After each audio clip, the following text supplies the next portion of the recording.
welcome to this episode of the Strong and Kind podcast. This episode is with Khrys Speed. Khrys is the owner of Ronin Strength in the UK, and he is a fantastic coach. We talked about training, we talked about preparation, we talked about long-term athletic development, we talked about athleticism and rehab. Really fun discussion with Khrys. I think if you are looking to improve your coaching, or if you're an athlete who wants insight on what good training is about, this episode is for you. Check out Khrys at k.speed on Instagram, KDOT speed, and check out his links. He's got programs, he's got coaching, all sorts of great stuff. Again, thanks so much for being here. I appreciate you.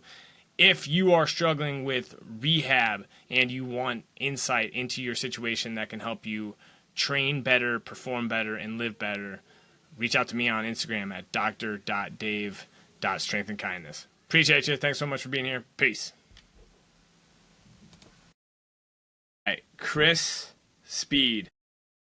That's the first thing, because I messaged you on Instagram. I'm like, is it really your last name is Speed? And you're like, yeah. And I'm like, hell yeah. But like, with a name, what last name like Speed, how could you not be fast? Is that something that like you know, did speed come naturally to you, or what's that about for you? I think speed didn't come that naturally to me, because I didn't actually start playing sports properly till, I want to say, so I was like 13 or 14, which I know is still quite early, but I think I was into skateboarding and playing video games and not really doing any organised sports. So it took me a while to get into speed training and stuff. And actually, the only time someone has said, oh, so your last name's Speed, you must be fast, right, was actually when I started going to the track recently, when people obviously, like, you go, you've booked in, and someone goes, oh, your name's Speed, so you must be real fast, right? And it's like, that, I'm trying. Yeah. I love that. I mean, yeah. I love that mentality, and I love that, like, well, speed, one of my things is, like, when I was, like, 10 or 11, like, that's when, like, self-consciousness kind of kicked in for me, and, like, I just was playing soccer, and, like, I had buddies who were just really quick, and, like, I wasn't, and then I had, like, coaches be like, yeah, you're just not fast, and I'm like, damn, okay, so, like, but, like, that mindset did not help me for, like, 8 years, or longer, right? So that's one of the things I want to talk about, because you do a really good job of posting content oriented around, like, thinking about training, and you got into sport. You played rugby. That was the first sport. Was that the first sport you said you played competitively? Like, yeah, what did, it would have been, yeah. What did, like, rugby teach you about, like, movement and physical preparation and that type of stuff from just playing it? And maybe how would you maybe, like, structure training when you were, like, 16 differently, if you could now? Does that make sense? I think because, like, I remember I talking to my dad about this a lot, because he was like of the generation where, like, you basically had not really much technology. Like, when you got dial-up internet when you were into, like, your late 20s, it was a big deal. So yeah. I was the generation where you just started to get a hold of, like, the internet and be able to, like, scroll and, like, go and search stuff quite quickly. So when I started playing rugby, one of the first things that I learned when I think about it is, oh, it doesn't really matter if you're a big dude or you're a little bit slower, or you're not as mobile or as fast as some people who, let's say, play like soccer. Like, there is a place for you. There's always a way to make the most out of your body to basically develop a skill set. So if you're a big tall dude, you're not that fast, but you're physical, you've got good hands, you can go second row. If you're kind of in between, you know, you're a workhorse, you can go at flank. If you're, like, really, really strong and you're burly, you can go into hooker or prop. So that was one of the first things I learned, which was actually maybe the first example I remember seeing of, like, inclusiveness in sport, because you didn't have to be a certain shape. So, like, look, if you can play and we can find a place for you, we're going to put you in that spot, which I thought was quite cool. In terms of what I do differently, I don't know if there is anything, because I was quite lucky that when I first started going to the gym, because I got told, hey, you're short, so you're going to need to go to the gym, because that was one of the things that I remember being told throughout my career, you're really short, because it was around the time when, and if you didn't follow rugby around this time, it won't make sense, but it was around when the time when you went from, it was cotton traders, oversized jerseys and beers after a game, to being skin tight fitted stuff. We're all going to the gym, we're all having protein shakes after the game, and everyone started to look like an athlete. So instead of having the short fat dudes in the front row, which would have been me, it was now like everyone's over 6 foot, everyone's got abs, everyone's strong, everyone's fast. So when I turn up and I'm like 5'7" till I'm like 20, then it's like, okay, you're short. So I remember getting told to go to the gym, and the first things I found, because my head of sport at school was like, I don't know anything about the gym, so go and go to the library in IT, go on the internet, go have a type, and the first things I found were starting strength, bodybuilding.com, tnation.com, and there was another website. I think it was like Kelly Baggett's, like Bigger, Stronger, Faster, whatever he used to call it. So I had a knowledge of bodybuilding available, I had strength training knowledge available, I had speed training knowledge available, and I had like agility and quickness stuff available. And it was all from like relatively decent coaches who've been around for a while, who are putting out content. So I was actually really lucky with what I developed. So I think the only thing I'd say now is I'd probably want myself to do more speed training that was like over 20 meters. Because when you're a prop, you get told, don't even worry about top speed, just develop your acceleration. I'd probably look more at that and proper plyometric training. The rest of it, I was actually probably pretty lucky that I got into like squats, power cleans, power snatches, calisthenics, like all of that throwing stuff, like all of this basic stuff quite early on. I think the speed training was honestly where, and I still think there is, a large gap in what is good practice and what most people do. But that's the only thing that I can really look back on and be like, yeah, I really wish I had some of the knowledge that's available now. What position did you play? I played hooker because I was too short to go anywhere else and I was too small to play prop, so I just got shoved in at hooker. As I know a lot of English lads will have the same experience of, oh, you're short, you're not that quick. Well, they didn't think I was that quick, so you can go hooker. And because hooker's a strange position in England, no one seems to want to play it. So then it's a high skill position, in my opinion. So then you end up actually being able to earn a fairly decent amount of money at not super high levels of rugby because there's no hookers. Like, no one really wants to play there. So like if you're fairly well skilled, you can scrummage, you're not missing tackles, and you can throw the ball at the line out, you're already pretty good. If you then have some ball skills, you can move around the park, you're going to be pretty good. So hooker was where I spent most of my union career. That's that is really, like, I pictured you as like probably like an inside or outside center type of thing, like just based on like how I see you move now, right? Or like flanker maybe, but I also didn't know how tall you were. Like, and that is a really good point about rugby, and that was always one of the fun things. Like, I played college rugby and then I played some club like a couple years ago, and yeah, like there was a spot for like everybody. Like, you know, when I first played, I just didn't really have a knowledge of the game, and but like, so, you know, you get stuck at wing, like, and that's fine. If you can make a tackle, that's fine on the edge, like that's cool. And then I moved in and played flanker, and I really had it. I enjoyed that because I like had, quote unquote, like I could run the whole game. Like, I came from playing soccer, I could get in on a lot of rucks, and like, you know, I wasn't afraid to stick my nose in and like try to make a tackle, which I think goes a long way. But it really is like one of those games. Like soccer, like there's positions that like just people aren't gonna be able, like there is kind of a box, right, that you got to fit into.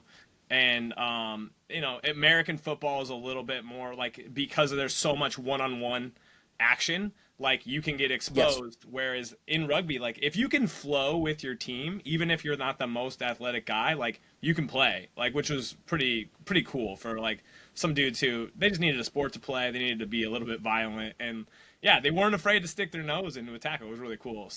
Well, so yeah, those are like the big names around 2010, was like Ripito, Nation, the bigger, faster, stronger stuff.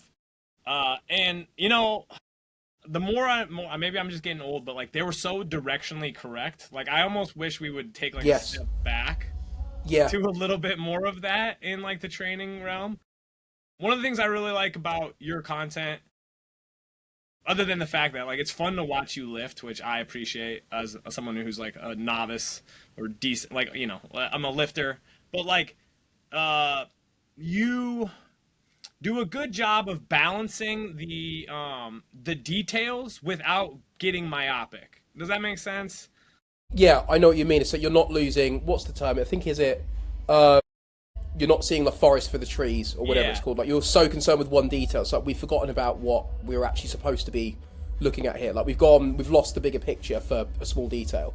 Yeah, and I think you even posted that on your story the other day, something along those lines. But like, when it comes to a lot of maybe your coaching or just what you're doing, like, what is it about the fitness and the strength industry that is like, it can be, we lose sight of the forest for the trees so easily? And maybe that's everything. I honestly kind of think it's everything anymore. But like, what has made you like want to be an advocate for like, yeah, you need to pay attention to the details, but like at the end of the day, like we also need to cover some of these things, right? Like what are, I guess the question there is like, what are your basics, and then what are the evolution of those basics? You know what I mean? Like, what are the things that as you progress you need to cover if you want to be a good athlete? Yeah, I was quite lucky in that, like you're saying, with the teenage, not the Ripito lot, like they were also directionally correct in terms of like when it was like about strength and conditioning for sport, or just what is like, I know Will Rattel calls it, it's just good training. Like you're doing it because it's good to do, not because it's good for this really specific thing. I think it's like if you went from Ripito to Thibodeau to I think people will know Ben Bruno more as Chelsea Handler's PT now, but he was a big strength and conditioning guy in T Nation back in the day. Yeah. It was always, you're looking at compound movements, you're looking at progressive overload, you're looking to try to have mastery of your body through different movement patterns where like you're getting strong, and that was the common point between all of them. They would argue over how should you get someone to squat, how deep should you get someone to squat, what rep schemes to use, and there's all the like the little nuances, but really they all were saying more or less the same thing, and the flavour's just different. So you pick which one you want to go with based on what you feel was like good for you. And I think my basics would be, if you're looking at just like purely from like a broad sense of view of like this person's come in, they just want to be more capable. You're probably trying to develop some strength stuff in the gym, so you probably want them to squat, you want them to hinge, you want them to push and pull vertically and horizontally. They need to be able to have some degree of rotational control over their body. Then you want them to sprint and jump, you want them to be able to do those in some different directions, and you want them to be able to not gas out through basic stuff. So my measurements, if I was going to give some, would probably be, you probably want to be able to do 20 push-ups. I don't think that's hard. I think you probably want to be able to do 10 chin-ups. I also don't think that's that difficult to get to if your body weight's under control. You want to be able to broad jump over at least how tall you are.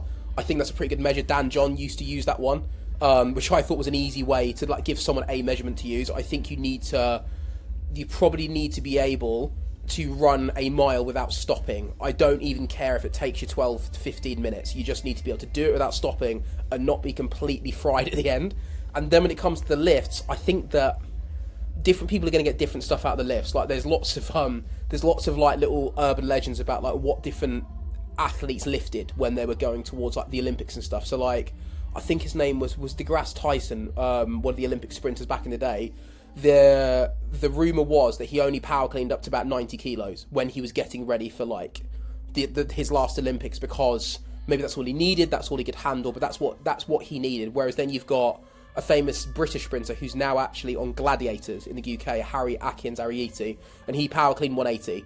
So it's 180 kilos. So like you're looking at these things where it's like, I don't know what the strength measurements are, but I feel like handling your body weight, being able to go for a certain period of time without gassing out, being able to, let's say, I would say maybe squat 1.5 times body weight, deadlift 2, that kind of thing is probably some arbitrary numbers for people to aim for. I know body weight does affect things, like if you get super heavy, like you're a man who weighs over 230 pounds or 110 kilos, it's going to be different squatting double body weight compared to someone who weighs 70, for an example. Yeah. But I think the basics are, you need to be able to lift heavy, you need to be able to lift heavy stuff relatively fast in the Olympic lifts, you need to be able to move your body fast in a few different directions, and you need to be able to control, basically be able to do work for a continuous period of time without gassing out. I think those are the basics. And then once you get to a certain level within those, where like, and I think you'll know what I mean when I say this, where just doing it doesn't improve it anymore. So just going into the gym, having a good time with the boys, just lifting a bit heavy, going on a run, doesn't improve things in a meaningful way anymore. That's when details come in. But until then, I don't think the details matter that much. Like I just don't think they do. I don't think it matters that much. Well, and so I think the point too is like that period of like just going in with the boys, like that's actually for a lot of people, it's probably a lot longer than they think. It can work. Just what they think that has happened is that, like, you know, the starting strength calls it like the novice phase, and like I think there's so much variation in like what like somebody can achieve in that 6 to 12 weeks of, like, I looked at that book and I'm like, oh, I'm gonna be squatting 405 in 12 weeks, and I'm like, fuck, and like I got to like 275, which was like honestly kind of commendable the first time I ever did it, but I felt like, oh man, so like then I went and I was gonna like bulk up, and what I realize now is like, dude, just lengthen that time horizon. Like instead of trying to progress every week, progress every 2 to 3 weeks with that, like, you know, 2.5 pound jump. Or it's okay to like progress over the course of a month. And then really what I kind of realize now is a lot of times like the plateau where you feel like where you feel like you're not making progress is actually where you are making progress. And that's where like the delicate balance of like stress and load management is like tricky for a lot of people who you can get a long ways without really managing like some of the basic variables, as long as like a lot of the people, like I have a group of it started out as women, but then they all started bringing their husbands or boyfriends, whatever. They come and live with me once a week, and they fucking PR every week, and it's awesome. Like, and they maybe go to the gym like one other time, and like, but like some of it's just me loading up the bar, some of it's just the environment, and some of it's just like we're doing basic lifts that they can get stronger at for a long time. But like, it's so cool to see that, and it gets hard when you honestly like to train. Like when training is like your outlet for like a lot of things, like you get into like the weeds with stuff, right? And it also just like, I just think we have social media has distorted our sense of expectation when it comes to how strong can I get in a short period of time. Like you mentioned Will Rattel, dude is a fucking monster. And he's been training probably since he was like 13 years old, right? And it doesn't mean that what he's doing now is not like really relevant. And I think the dude's like pushing himself, but he's learned to do that over like literally like 17 years, right? And I think my biggest problem was just like thinking that I had to tear down the whole ship all the time instead of just like replacing like one board at a time, right? And I've gotten better at that in my 30s here, and also just like having more fun training I think has been helpful. And then finally, the thing you really mentioned, and I think that people struggle with, is actually measuring shit. We're so afraid to measure because when we measure and then if we don't make progress, we feel like shit. But like that's part of the game. Like yeah, even just the broad jump, like jumping your height, super powerful. You can know if you got better, right? Your back squat over time to a depth, right? Or those types of things. I think that's really meaningful. That's actually, I'm reading a book called Flow by Mihail. I know you've dropped some books that you really liked like a week or two ago. I paid attention to that. But Mihail Csikszentmihalyi, it's called Flow. Really good book. I think you probably like it but yeah, it's like you understand this. Like there is the sweet spot of that was too easy, that was too hard. Let's find the sweet spot for you. And if we can keep people kind of in that bandwidth, like really good shit happens, right? Yeah, I think that's exactly it. I think it's like you're saying, it's like you'll have some people with groups where that idea of, hey, let's just go to the gym with my friends or like partners or this group that I have and just do what we can every week. It doesn't have to be much more than that for a lot of people, because it will be a case of instead of PE being every week, they'll come in some weeks and be like, oh, I feel pretty good for, let's say, like, I don't know, like, let's say you've put on the board, we're doing 5x5 front squats for the next 3 or 4 weeks. And they'll come in for 2 weeks and go, oh, this felt really hard, I'm just going to do the same weight. Then the third week, they go, oh, actually, I could do a bit more than before. Oh, that's pretty cool. And then it's like, instead of it being they PR every week, they just do as much as they reasonably can. And then they PR every 4th or 5th week instead. And I think that's what people don't realise. It's like, once you get past that weird, like, newbie phase of gains, your body hits, like, this wall, because, like, now you're not just learning how to use... You're not learning how to use what your body already has built in amongst fatigue. You're having to use fatigue and maxing out what you can do to produce a stimulus, which produces like it's like this delayed onset progress where like it happens with speed training a lot, which I think is a good place to practice this principle. You'll start doing more volume of work, more volume of exhales, tempos, and you will have a period where like for 3 weeks you're like, all of my times are down by like 0.3 or 0.4 of a second. That means I'm getting worse. But it's like, no, you're not. It's just you're doing a lot of good work. And then all of a sudden you'll see it spike back up where you're like, I'm literally at 99% of my best every time I run or sprint. What is going on? I know I can break it. The fatigue comes away, you PB. And it's like, that's kind of what you're looking at. You're looking to produce stress, produce fatigue, to make your body have no choice but to adapt. And so what you're saying about that sweet spot, it's like, I think some people think that when we talk about staying in the pocket, the sweet spot, it is like this magical, like, you're going to be at 77.5% and you're going to be doing 5 sets of 2 exactly. It's like, no, the pocket is a space, like as in like this is way too far going over this line, like the Overton window, and this is way too little. You need to like push whenever you can as close as you can to that mark of too far, and then back off of it when you feel like, okay, I don't think I can keep at that, I don't think I can work at that rate anymore, and then your body will adapt. And I think that's where when you're going from being intermediate to a bit more advanced in things, well, to be honest, not even, when you're going from being like a non-beginner to intermediate, that's the struggle you have, because you're like, you have to push yourself. Sometimes your body's not going to feel the best it's ever felt. And it's also not making a big deal about those things. Like the first time I get someone who gets a little bit, not even knee tendonitis, like their knees just don't feel great because they've been lifting and jumping more aggressively. And then it will go away after 2 weeks because their body's now used to the load. They go, oh, thank God that went away. That was so bad. It's like, my friend, please don't make it a bigger deal than what it needs to be. Your knees felt a bit achy in the morning and it went away after 10 minutes. Just chill out, don't pay attention to it, and you'll be fine. Otherwise, every time you get a leg pain or niggle, you'll go, oh, I just hit a PR on back squats last week.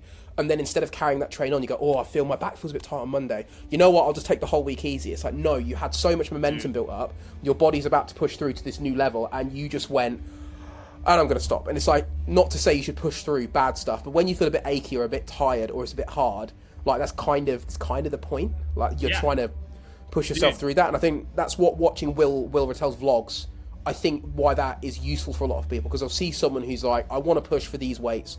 And then they'll see him have some sessions where he goes, this just doesn't feel good. I'm going to do this because I think that's the appropriate level for today so I can recover and do X, Y, or Z harder tomorrow. And it's good to see someone just make auto-regulative choices out loud at an advanced level so they can see that. Because otherwise you just don't know what you're supposed to be doing. 100%. And I think that's one of the things I always kind of... So, like, I mean, I coach a lot of people via virtual. Like, I'm, like, yeah, again, I said I'm a physio before we started, but, like, rehab is not something that is done to you. Like, you get this, right? Like, you know, I think a lot of strength coaches would be comparable, like, 100, like, I think there's a lot of people that would be really good physios if it were not for the overarching just plethora of information, like just so much information about pain and injury, and then the fact that it's scary. But like pretty much what you just said there summarizes my philosophy about like, yeah, like, you know, training, like you're gonna be sore. You're probably gonna have some niggles. Like tendinopathy of your elbows is not that your elbows like are jacked. It's like you just did a shit ton of chins and, you know, grip oriented work. Like, you know, and that makes sense, and it'll probably get better, and it's not really reducing your capacity to do these things. It just hurts a little bit, right? But we kind of build those things up, and you're 100% right, though. When somebody like Will or anybody just be like, yeah, like, honestly, like, we also know, like, there's, like, plus or minus 10 to 15% performance deviation in, like, you know, high-level athletes on any given day, right? Like, which I just look up the Overton window. I fucking love that because it's the same concept. It's like, it's not like the sweet spot is that you feel amazing. It's like, I have a couple good powerlifters that they made the national meet here, and it's like, what I really want is for you to be able to perform really well on a shitty day. Like, that's really what I care about, is like, I want you to have like great days, but I want to know that you feel really comfortable, like if you start warming up and you don't feel that great, that you can get your mind and body in order to still have a decent day. And like, that's what I think, like bringing up that baseline, bringing up that trust in your overarching capacity. Like that's the thing that as like a coach or an athlete, that's what you want to do. Doesn't mean that you don't want to have really good days. Obviously want to do that, but like we want the mean, the average to come up, and we want the standard deviation to like decrease a little bit, right?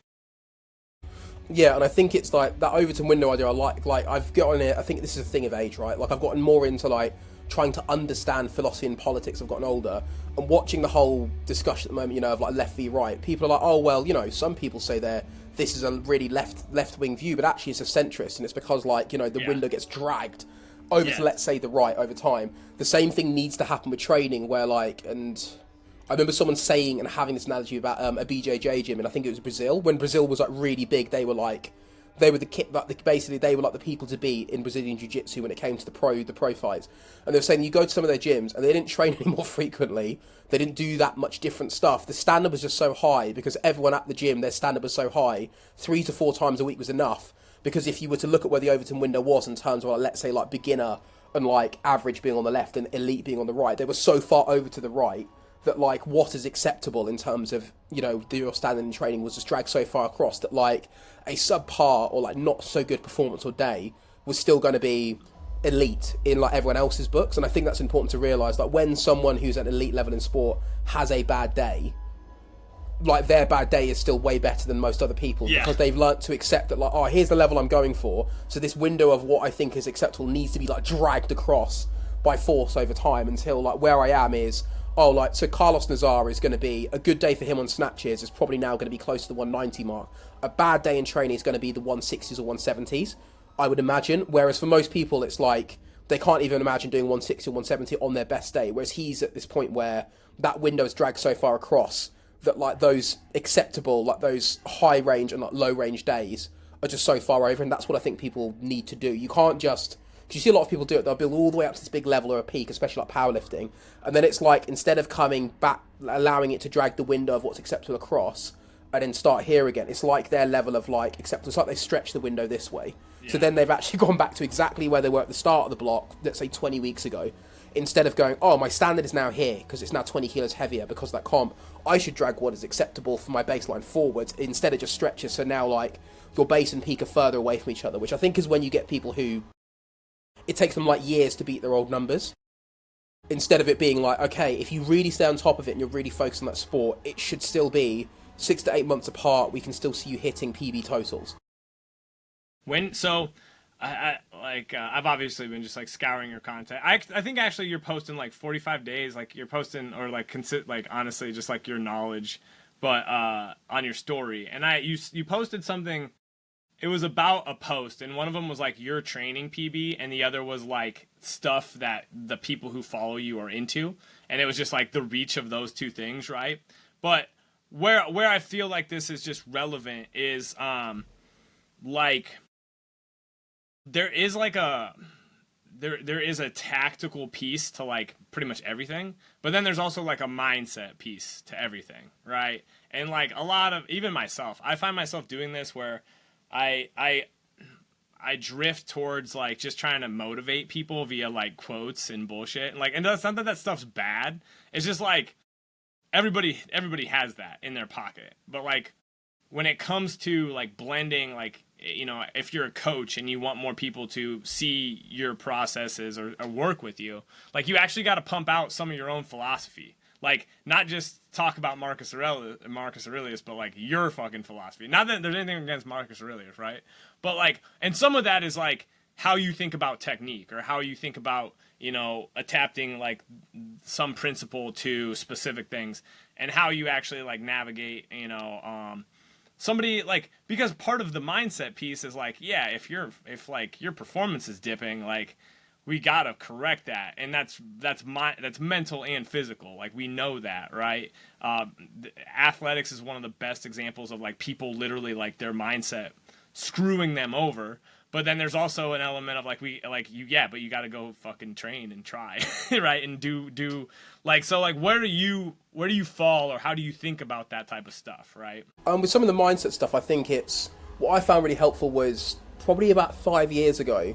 This is due to one of my friends, Phil. He likes to systematize things, so he always used to share with me like books on what systems you could use and how you can be more systematic in your thinking. But what it came down to was like, how do you think about stuff?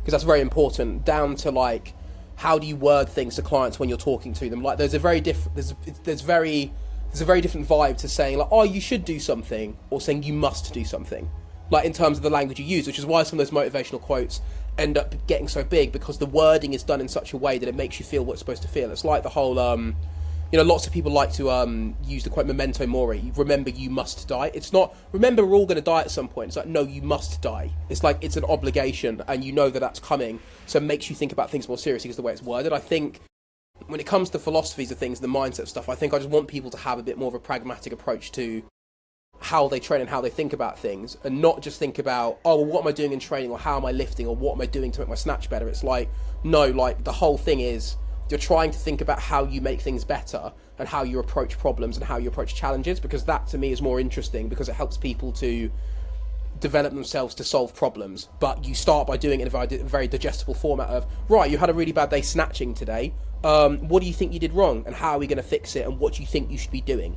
Because then it gets you to think about your behaviour and how you think about things. Like when one of the things that I've been happiest with in my own coaching is I've had quite a few people over the last 2 or 3 years, mostly on the female side of things, where they just get mental blocks. So you'll watch them smash weights for, let's say, like a new 3 rep max on a snatch, and then they'll go a kilo over, and then they can't do it for single because they're like, I'm just freaking out. I don't know what's going on in my head. Helping people to be able to figure that stuff out, I think is more important. I think it does just come down to how are you thinking about things. Because when you ask some people when they do a bad lift or they freak out mentally, it comes down to two things. And these are the two most common. I'm not saying it's just these two. It's either they think they're going to fail it before they even do it, or they say, I don't know what I'm thinking about, I don't know what to think, and I feel like there's nothing going on in my head, but not in a good way. Like, you know, sometimes you'll step up to a bar, or you'll be doing something in sport, and you're just not thinking anything, because you don't need to, because you know exactly what's going to happen, you've already pictured it. It's not that. They're just like, it's like I'm looking out into a blank white space, and there's nothing there. And helping people to be able to get over that, it's like, I think is important. And it's looking at, essentially the same as training. So, oh, your legs are weak. Right, we'll probably put some squats and some leg press in or some leg extensions in. Okay, so you're thinking you're going to constantly fail stuff. Right, well, we should probably put something in that makes you feel like you're not going to do that, but also learning to acknowledge what you've done. So if, let's say, you've got like a girl that you're training where she's like constantly trying to snatch 50, she can only do 47, but she can't do 50, and she says, I just feel like I'm always going to miss it. If you get her to the point where she does 45 for a set of 4, she does 47 for 5 singles, you can look at her and go like, okay, with all the stuff that we've just done on those lifts, what here suggests you cannot do 50 kilos for a snatch? Then you get her to do, I don't know, like a snatch, balance and overhead squat of 50 kilos, and you go, right, all this stuff put together, all these reps you done at 47, all these reps you done at 45, snatch balancing and putting 50 over your head, what evidence is there to suggest that you can't do it? So like, hope, do you know what I mean? You're trying to get someone to understand how to think about this stuff and acknowledge and look for ways to prove to themselves they can do things. I think that's one of the biggest things that I have gotten a lot out of lately, is just trying to show people, if you can do X, then it suggests that you could do Y. It doesn't mean you're definitely going to do it, but trying to program people's minds that way, I think, is interesting, because it helps that it should help them with other stuff, like when they're going about their work or their day or relationships or any of, like, especially for people who are self-employed, any of their work projects. When they look at that stuff, it's like, okay, well, what evidence suggests that you can't do these things? Because more suggests you can than you can't most of the time. Dude, so have you heard of predictive processing? Like, basically how the brain is like a prediction machine. Have you heard of that concept? Yeah. Like, so I've gotten really into like just that, because like so much of like pain and physical stuff is like self-fulfilling prophecy type of stuff, which, you know, it's like the cliche of, if you think you can, you will. If you think you can't, you're right. Like, if you think you can, right, like, but like one of the things I've realized too is like something like a snatch, very, very technical movement. Like, you're not necessarily going to think your way through it, right? But you do have to learn to feel positions, and you have to learn to like feel, like, for me, the biggest thing is like, I just, when it gets to above, like, honestly, like my best snatch is 90. I'm gonna change that. I'm working on that, Chris. But when it gets to above like 80 is when I start to just try to rush it, right? Like, I don't get the barbell up high into my hip. I let the barbell get away from me, like, because it's like, it's really, you know, as it comes from the floor and gets past the knees, it's just like, it's uncomfortable. Like, it's kind of that in like a really fast way. But one of the things I realize is like, dude, you're like, and I've done this, honestly, my first experiences in the weight room were like, they were just anxiety inducing. Cause like, I was in there with a bunch of other people. I was like a deer on skates type of thing. Like, I just didn't know how to move. And I felt really self-conscious about like, you know, how I was doing it compared to my buddies. And like, a lot of them were just like, they weren't freaking thinking.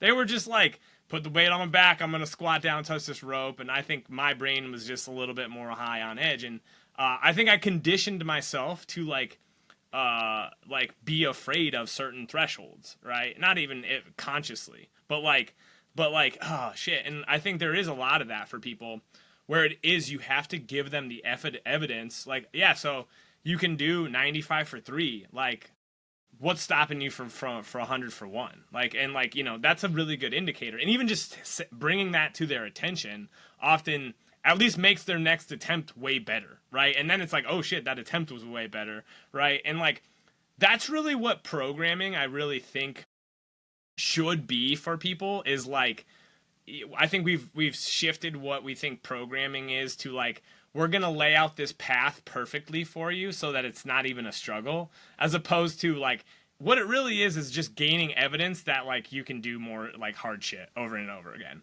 And that's pretty moldable, like you said with like Will. Like, it's just good training. It's also like, you know, you've probably, when you've coached people in person, like, there's not in-person coaching session that I've ever done where I haven't modified shit a little bit.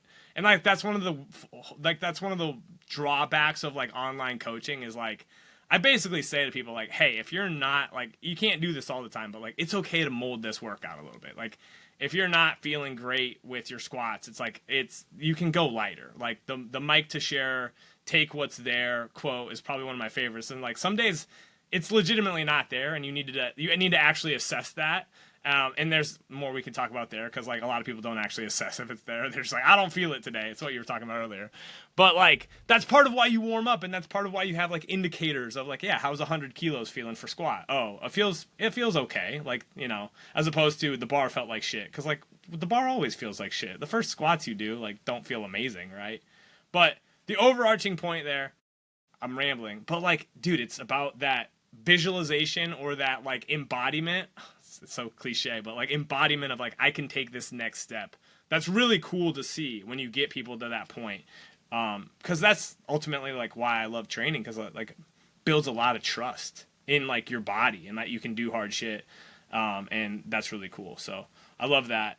I don't know if you had anything else to say there. I kind of rambled on like, but I got a few good books on predictive processing that I think you'd like too. So I am interested in that kind of stuff, especially when it comes to language. So I remember there was a big I think it was like linguistic programming or something. It might be called neuro-linguistic programming, like NLP. I remember some people doing that, and it sounded a bit like this was the first time I'd really heard of it. It was the first time I'd heard someone talk about that stuff at a gym I was at. And when they broke it down, it's like, oh no, you're just looking at what language you use and like what context you use to get someone to do what they need to do, to be very clear about instructions and just some of the basic principles that I was like, oh, this actually makes a lot of sense. And I think like I think also when we're talking about like, you know, the Marcus Aurelius quotes, I think having different quotes or different like sayings is helpful. Like I think the group that I train with, which is a mix of like members of the club and like friends and stuff, but also people who like are part of our community online, there'll usually be some like almost like anti-motivational quotes that we will have floating around at some point that we all end up copying. So like when like one of the new guys who trained with on a Friday, Henry, who's doing really good, he's finally getting to that point in weightlifting where his technique feels bad when he does it the old way, it feels bad when he does it the new way, and he doesn't know what's going on. And one of the things we always say when like someone says something like that and like they feel like it's this really big revelation and it's really unique, we always say, oh, many such cases, because it's like it happens all the time. So then you don't feel like, oh yeah, like this is a really big deal. It's like, mate, it happens to all of us. And even just like, you know, stuff like one of the girls that I train, and this kind of like, we always say it half jokingly, but it kind of permeates out to everyone. It's like, have you just tried trying harder? Because sometimes you do just need to be trying harder, but that's one of like those anti-motivational quotes that we use. And I think having some of those in your back pocket that are like organic and made by your community can be quite useful. Because obviously some of the ones we see online, it's like you're saying, the reason that they sometimes feel a bit lame is because everyone's made them lame by constantly sharing them. And when you see people share them where you're like, you do not know what that means, it makes it feel like it loses value a bit. Whereas when like, and it's a bit of a cheesy example, do you remember when Obama used to do speeches, but he'd always take a famous phrase and he'd turn it to something that he wanted to say, so he changed the meaning slightly to something that to have a bit more context of what he meant. That's kind of what you need to do with some of this motivational stuff and the taglines. And I think having those in there also just helps you to have a response for each problem. Like when you're saying, oh, it feels really uncomfortable when I pass the knee. And one thing I remember, I can't remember what I was talking about with my friends before, but so what you do when your car ends up drifting in the snow, and it's like you steer into the skid, like you're trying to get away from it. No, steer into it. And it's like the same thing. Well, it's the bar feels really uncomfortable, it's passing the knee. It's like, well, yeah, that's when your body's under the most pressure. Steer into it, like look for resistance. It's like I learned, I went down for like some trials for the bobsleigh team recently, and one of the coaches was saying, when you're running with the sled, don't run as if you're trying to run really fast and make it feel effortless. Like it should feel absolutely terrible. It should feel gross because you're constantly resisted the whole time. Like steer into it feeling really bad and feeling really hard. Like, because that's the point. You're trying to work against resistance. So with snatches, it's kind of the same. Gluing it to your body and trying to make it feel like you're working against something the whole time it's uncomfortable is sometimes what you need to do. But then if you go, oh, I need to steer into that, instead of it feeling like, you know, when it's almost like you're wincing getting into a hot bath where you're like, oh, this is going to be really bad. Like instead of being like that, it's like, no, steer it, like go into it. Like you're almost actively looking for discomfort. It then stops it being uncomfortable. Instead, it's just a feeling you're looking for to show that you're connected to the bar. I think that kind of stuff can be useful. And that's why like doing stuff like long pauses, which is Dmitry Klokov's a big fan of, or doing slow pull tempo snatches past the knee, doing partial deadlifts where like you only like, I heard someone call them scrubbers, where you'll go like just below the knee and just over, but you just deadlift it back and forth between there to force yourself to steer into it. I think that kind of stuff can not just help you to get that like predictive programming to work by telling someone what to do, you're reinforcing it with these big, really specific physical stimuli that I think can work really well. But yeah, I think that's. I don't know what else to add, to be honest. Dude, I love it. But I think, well, it's so much of one of the things I'm thinking about constantly is just like there's so much content, there's so much info blasted to us. Like the pendulum has swung from 20 years ago. Like, you know, CrossFit was just starting, and you know, very good thing from like people training hard, people using barbells, people like mixing a lot of physical domains, right? To now, like, it's just holy shit, there's so much information out there. And you like, we kind of already touched on like going back to like, let's at least get directionally correct, right? And then also like training's supposed to be hard.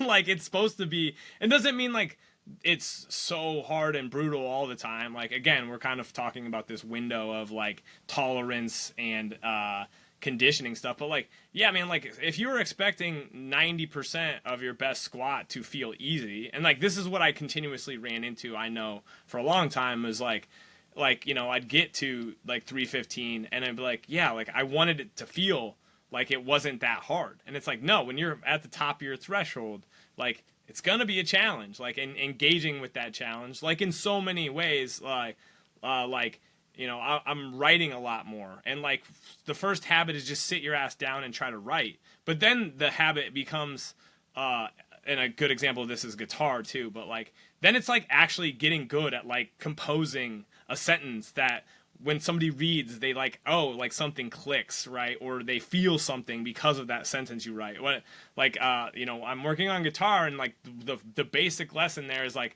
once something becomes easy, it is no longer teaching you anything. And it doesn't mean you can't play easy songs. It just means that if you want to keep getting better, the game has to continuously get harder. And like, yeah, that's like what a lot of this is. And the other big thing, and you've just posted on like, and this is kind of where I want to go for the last little bit here, is just like training a lot of different physical qualities, and how that can be advantageous. You know, like why should a powerlifter sprint, right? And there's contextual factors there, right? But like, or why should a tennis player like lift heavy, right? Like there's all these things that when you start to look at, when you see the way broadly, it's like, yeah, they should do it not because it's necessarily going to make them like more skilled at tennis, but like the physical capacity, the tissue capacity they develop helps them play longer or not, you know, get injured, which is also just a key component of like lasting longer in a match or XYZ, right? So talk about that a little bit. Yeah, I think with that stuff, in terms of like the novelty and variety stuff, I think it's just helping you to be able to have like a stronger stimulus. Like what you're saying, when it's like when you're bad at something, where did you start with the guitar thing, where it's like once you're good at it and you can play it seamlessly, you don't have to think about it anymore, it's not teaching you anything. And I think that's what you need to look at. Like when you are, and again, it's tricky with weightlifting, because when you then feel like everything's automatic and it's really sharp and you're hitting new PBs, you feel like, oh, I'm learning something, getting better. It's like, no, you've gotten better and now you're seeing the results of it, but you're not actually getting better now. You're exposing your body to heavier weights, yes, but it's a result of the work you've done to stop being bad at something, get better at it. You need to give your body something that's going to resensitize it to the movement that you're doing to make you change it. It's like when you're looking at sprint coaching, one of the best things I've done is listen to Randy Huntington, who coached the Chinese team in Subingtan, and Joel Smith talk about sprint training. One of the things they say is that you're going to get to a point where, because the sprint is very high skill, but it's such like a rudimentary like feed forward pattern where you don't think about it as you're doing it because it's automatic, it's very fast. In order to make it so you can change technique, you have to draw sensitivity to an area so someone knows what their limbs are doing. So A skips, B skips, they're not to necessarily make you faster, it's to draw attention to what a body part's doing and the volume of reps you get in with them. That's what makes you change your pattern when you're sprinting. Even doing stuff like, I don't know if you've ever seen it, the activator belt. So it's like a little weights belt you velcro on, and you can either attach the banded resistance from your waist to your knee or your waist to your ankle. And that stuff is like, it immediately draws attention to you. What are you doing with your thigh? What are you doing with your foot? Or using you can even get little, like, you know, the pouches you put in a weighted vest, like little bricks. Yeah. You can get those, but you can get them so that they'll attach round belts around your knees, hips, thighs. So if it's like, let's say you have someone where they canter, so they do that kind of like galloping run style because they're not picking one foot up, and you identify, oh, it's because they just don't drive their thigh up on one side. You can attach a weight to that side. So then you can draw the awareness to it. That's like what it's about. It's about trying to give you something where you're drawing attention to what the less skilled component of what you're doing is. So then you have to actively, like, be consciously bad at it, so then you can improve it. It's like that whole, it's the little circle. I think you probably have it in school in America as well when you're learning about sport, where it's unconscious incompetence, so you don't know what you're bad at. Conscious incompetence, where like, oh, I can see what I'm bad at and I want to fix that because now I can feel it. Then you go to conscious competence, which is the stage you will get to when, let's say, like you're saying, you're like, I know that I'm uncomfortable passing in snatches, and let's say in 3 or 4 weeks you do some work, you're like, okay, now if I do this in my head and I warm up with this drill, I now and can be good past the knee. Then you get to get to unconscious competence, so now you do the thing well, but now you're back into being more competent at the thing that you fixed, but now there's a bunch of other stuff that you're unconsciously incompetent at. And I think using different physical modalities like sprinting, jumping, throwing stuff, snatching, clean and jerking, all this stuff, it constantly draws your attention to different areas of what your body's doing to build awareness, but also to give you chances to be really bad at stuff. And when you're bad at stuff, it draws attention to what you're doing, it builds awareness, so then you can basically have some sensitivity in your body. It would be like, I don't know what the equivalent is in America. It might be an American shop as well. It's a shop called Lush, where basically they just sell soaps, bath bombs and stuff. When you go in there, it's like you're hit by this wall of smell and you're like, oh my god, it smells so strong in here. You spend 5 minutes in there to smell any of the products you're buying, you have to jam them into your nose because you're desensitized to it. So if you start doing snatch, clean and jerk and back squat singles only in training, for the first week you're like, wow, this is really hard. Second week you're like, I'm getting used to it. Third and fourth week, it just doesn't feel like a novel stimulus anymore because you're used to it. It's like standing in that soap shop and just constantly smelling the same thing over and over again. In order to be resensitized to it, you need to go somewhere else, so the smell and the environment's different, to produce a bit of a different stimulus so that you notice it and you're aware of it again. And that's kind of why variation is important within the exercises you choose, so like snatch and clean jerk variations, but then also physical qualities, because that's drawing attention to different components of your performance. And I think that's why general training is good for most athletes, but also just having that mindset of, I need to try to be able to figure out what I'm bad at and draw attention to it so I can fix it is important. Because just telling someone, hey, just keep the bar close to you past the knee. Great. How do I do that? Apart from just think it. Because when I think it doesn't happen. I just now notice that I do it worse. Whereas if someone goes, hey, we're going to do top down snatch pulls, but you're going to do it so it's 5 seconds down, 5 seconds up to the knee. Now it's like you're drawing attention to something, you're giving yourself a chance to work on it by giving you something that's making you sensitive to what it is you want to fix. Yeah. I love that. I mean, I think I go, I think people get into cueing, and I don't think it's bad, but cueing is so individual, it's individual and contextual, right? It doesn't mean that there's not good cues. And they're like, yeah, like you got to keep the barbell close, right? But really it's like the choice in exercise for somebody is like really key, and then making sure they understand, this is something I always think I can do a better job of like working on, is like trying to, as simply as possible, say like why we're choosing this, what I want you to extract from it. Because like reps are always important. You got to get like a lot of reps. But like there's also so much feel and timing with the Olympic lifts compared to like really any, like there's feel and timing in like a squat and, you know, pretty much everything. There's like feel and timing. But like if you're early on like a squat or on a snatch or a clean, like it profoundly affects like the positioning that you're in and how you're going to pull it. And if you're really strong, you can make it, right? But if you're really trying to push it into your like your top end or whatever, like that position is critical, and feeling that position is critical, right? You mentioned something really good there, which I kind of want to wrap up here because I want to be respectful of your time. I appreciate this a lot, Khrys. Let's talk. I'm gonna go with today. Well, this is how I want to phrase this. I like it all. Like I like to run. I like to lift, which causes me. I like pull-ups. I like squatting. Like it causes me to have a hard time focusing like my mental energy in a way that I think what a lot of people do is they either bounce from program to program, or they keep making these like Frankenstein-esque programs where they're like taking a hybrid program, or they're taking a running program and they're meshing it with like an Olympic lifting program, or whatever. And I think a lot of stuff can work, but like, how do you take somebody who, I'm just going to use myself, 37, I like to do it all. I kind of would like the idea of, how would a really good flanker rugby player, like how would they train? Because that's kind of like, yeah, that would cover a lot of bases. But like, how do you take somebody who likes it all and like hone that energy in a way that helps them get where they want to go? What does that look like with you? I think it's because you're in a good place where you'll be able to do everything to a serviceable enough standard where if I tell you, let's say, hey, do this differently when you run or jump, you'll be able to like action it. You don't need to spend, let's say, like a beginner would with weightlifting. You don't need to spend an hour 3 times a week just going through those movements because you understand how to train them in a time effective fashion. I think it's looking at what is the minimum you need to train everything to at least be able to maintain things. You start there. So let's say weightlifting, my opinion is to snatch more, you probably need 2 sessions a week. Cleans, you probably need once. Jerks, you probably need twice. Squats, you probably need twice if you're not doing a lot of other high impact training. If you're sprinting and jumping very well, I think you need once. You probably need to hinge, push and pull a couple of hard sets a week if you're also sprinting in a meaningful enough fashion. And then some of the bodybuilding stuff you can kind of adjust from there depending on what you're doing, because there's some interchangeable stuff. Like if you're doing true bodybuilding work, then you kind of look at a handful of sets per body part per week. But if you're doing it more across the lines of, let's say, you're looking at just getting more mobile and stronger, like range of strength, like Lucas Hardy style stuff, you would then just go with how many sets do I need to improve my range of control.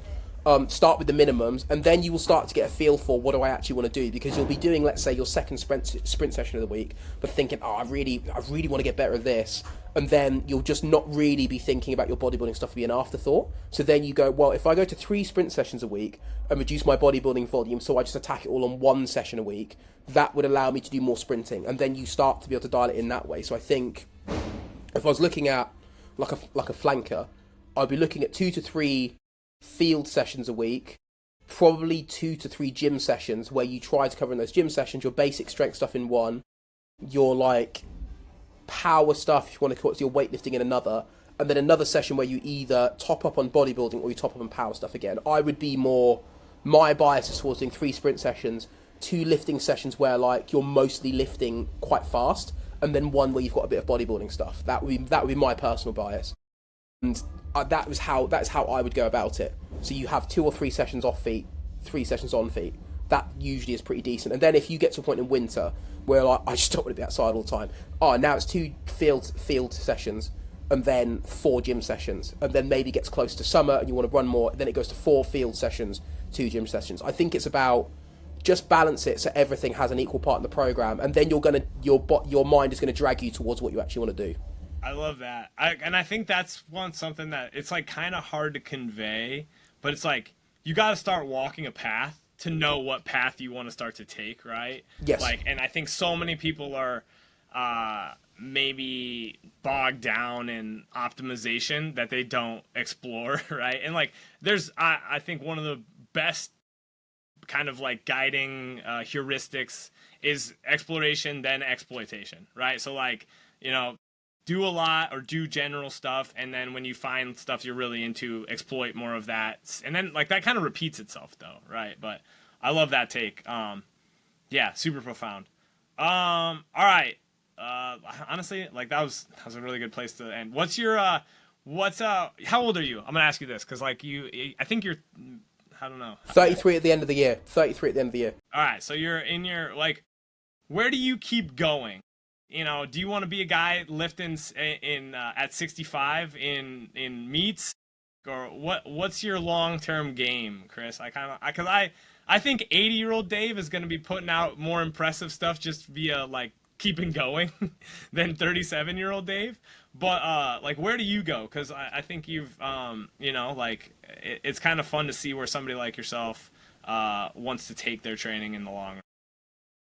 I think, and I was talking to one of my friends about this the other day, I just like being able to have challenges and to be able to overcome them or prove to myself that I can do them. So I think with physical training, I think it will be, I'll carry on pushing weightlifting if I can see there's a challenge and something to do. So at the moment, I don't care that much about going to bigger competitions. Like I've chased trying to get like into a national singlet before and came close-ish, but not really. Whereas now I'm just more interested in pushing my weightlifting numbers. I want to get faster to try and see if I can get on a bobsled team for next year. And then after that, it would be probably looking at a combat sport. Like I just want to challenge myself with these things and see if I can do them. So when I'm 45, if I look at a weightlifting comp and like I look at the standards for, let's say, Masters Worlds, and I think I could hit those and that would be a challenge, I'll do it. But also if, let's say, like I think, well, I never really took endurance that seriously, I wonder if I could do a half marathon, and that feels like a good challenge, I'm going to do it. I think the key is, and there's a guy called, I think his name's Michael Belvin, or it might be Blevin, was posting about how you'll get people who are like really creative or who are really driven. You're not going to be the person who, once you finish your sport career, once you feel like, you know, physically you're past your peak, quote unquote, you're going to go and sit on a beach and just do nothing and do the bare minimum. You're always going to look for a challenge. So I think it's just about, I want to keep on being able to challenge myself. Because also, even though I coach people of lots of different ages, what ends up happening is as I get older, the age range I'm able to coach gets bigger. So instead of just coaching people who are 20 to 30 who want to be super competitive, now it's I coach people from 20 to 40 who want to be able to take their training seriously. I will be able to do that much better if I keep doing it. And the more different stuff I do, the more different stuff I can coach. And that allows me to service people for longer. So instead of coaching someone for their 3 years of weightlifting, and now they're like, oh, I really want to do more hybrid training. Now it's like, oh, mate, cool. What do you want to do? I can help you through with that. And then they get to have a coach consistently take them through the whole journey that knows them very well. So I think that'd be where I want to go. I just want to keep challenging myself until there is literally nothing else to be done. I love that. I think that's really what, I mean, that gives me like, it's really just finding shit that's challenging and having some fun pursuing that challenge and like letting it take you where it takes you, you know. I think it's easy to get wrapped up in like either almost like not a nihilistic approach, but like what's the point? Or Yes. if I don't win, you know, I failed. Where it's like to some extent, like it is. I literally wrote this yesterday. It's like the point of the climb to the peak is not the peak, right? If I got dropped off 50 feet from the peak in a helicopter, like who gives a shit?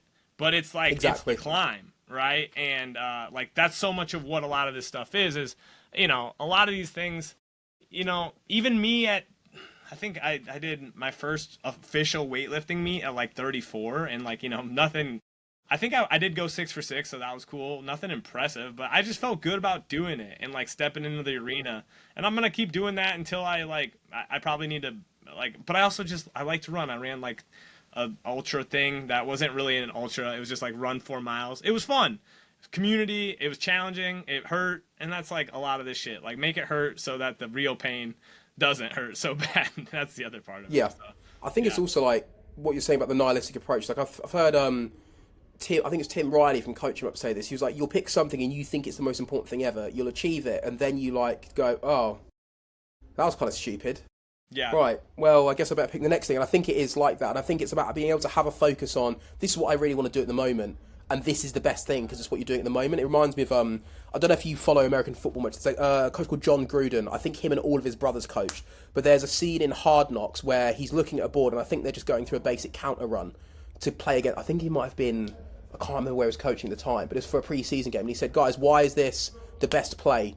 And they all go, because it's the only play, coach. He said, yeah, because it's the only play. And he said, but they're all good plays. They're all good. It's just this is the best play because it's the one we're doing right now. And I think having that approach of, I know that everything else that I've done before and will do after this is really great, but this is the best thing to do because it's what I'm doing right now. And I think being able to have that approach of, this is great, this is amazing, this is the only thing that I'm going to focus on. Then as soon as it's like, oh, I'm not going to focus on that anymore, it's then about looking at, well, there's lots of other good stuff to do. And then that becomes the only thing. And you can keep moving yourself around and being flexible with a relatively like singular focus to things, and that will allow you to do lots of really great things, but also not hold on to something for too long, I think. Yeah. That there's like a great quote of like, you know, this is before Will Smith smacks Chris Ross on the stage, but like somebody's like, he's like, I wanted to be rich and in the entertainment industry because I thought that it would like cure my depression and it would make me happy. And then I did the stuff and I realized like, no, it didn't. And that's like so much of this stuff. It's like, you know, I really did think like if I ran starting strength and like squatted 405 in like 16 weeks, as like my training journey would be achieved and it would be awesome and XYZ. And then it's like, nah, dude. Like, everybody has different trajectories and paths they want to go on, and so much of it is just like, even if you never become like an elite powerlifter, like you squatting 2 times a week for as long as you can, like really good for you. And it's cool to see progress. Like you snatching once or twice a week and getting better at that, like those things, they carry over into everything else. And like in those moments, like, you know, yesterday I missed some snatches from like low blocks because it was Monday night and I wasn't like super engaged. I'm like, dude, come back and like make those. And it was that like decision to make it that, you know, like it felt good. And that's what a lot of this shit is, right? Yeah, and I think it's like treating it as what do I remember someone saying? It's like the big time is wherever you are at the moment. It's like you get a lot of Yeah. people in coaching context. They think that when they're coaching, like their first abs and glutes class, a leisure center, because that's the first job they ever got. That it's not a big deal. So yeah, that's the best thing you've done so far, and that's your chance to coach people. That's the big time when you start coaching youth athletes at like a small school, but you want to go to a college. Like that school is still the big time. Like when you treat each session as like that's the big thing for the day, or that's the big time, so to speak, then I think you end up learning to enjoy things a bit more, as opposed to always thinking, oh well, being a bit passive going through stuff, thinking that when you get to a certain place, that's when you're going to feel fulfilled. Whereas actually, if you actually just take each day a bit more seriously and look to enjoy what you're doing, the whole cliche thing of like, oh, you enjoy all the small things and stuff, you end up the big things end up being a lot bigger, and they also end up being a lot more meaningful because you are actually engaged the whole way through in the build up, not just hoping to be engaged once you got there. Yeah, I love that. That's a good take. Being a parent has definitely like, I mean, and whether people choose to do that or not, but like that has really brought me into engagement with like, you get one day at a time and like have a good day. Try your best to have a good day. And they're not always going to be good days. But like get to that sleep and that's okay. And like enjoy the moments. Right. So I love that. Khrys, where can people find you? You can find me, best place to find me is on Instagram. If you type in KDOT speed, all lowercase, no spaces, you'll find my Instagram page. That's where I post most of my content. If you go to the link in my bio, you'll find any and all programs or services I run from there. If you want group training programs, we have a program called Ronin Strength Hybrid, which you can get on Train Heroic. There's also 2 weightlifting programs on there and 2 hybrid programs. And if you want one-to-one coaching, just either DM me or go to the link in my bio and you'll be able to find it there. Those are the best places if you want any help. Hell yeah. Appreciate your time, man. I'll drop those links when I get this episode posted in the near future. And yeah, appreciate you a ton, man. Have a great day. Sweet, nice. Enjoyed it. Peace.